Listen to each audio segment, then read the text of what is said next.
I do remember my first bet very well. It was a £5 free bet. I saw an advert for a £5 bet on one of the advertising boards by the side of the pitch. After my first bet, I just began to watch sport a bit more. I began to be more interested in football and rugby. I began to read up about it a bit more. And I began to gamble more. I kept it a secret, kept everything a secret from Emma. A tennis match was coming up. I needed £1,000 to win all my money back in one go if that bet was successful. And I lost that bet. I'd stepped over a line. I'd gone from being someone that just has an occasional bet to someone who was doing something more serious.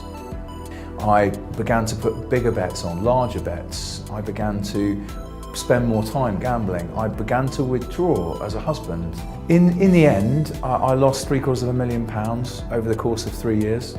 I'd lost my job directly as a consequence of my gambling. Emma had left, she'd taken the children with her. Well, I reached rock bottom. I realised I was either going to take my own life or I was going to commit a crime. And that's when I was completely broken, totally humiliated. I had a black bin liner of stuff and £73,000 worth of debt. But now it was all out in the open, I could do something about it. And the first thing I did is I got down on my knees and I asked God to forgive me. And I asked him to come in and fix me. I went along to Gamblers Anonymous and discovered I wasn't the only one out there. I began to exercise again, and that helped me with my self-esteem, which was very, very low. I was ashamed of what I'd done. I run a recovery course at my church, which is exciting. We get 40 or 50 people each week that come along with all kinds of addictions. And giving something back is really important. So life now is much better. Got my priorities back.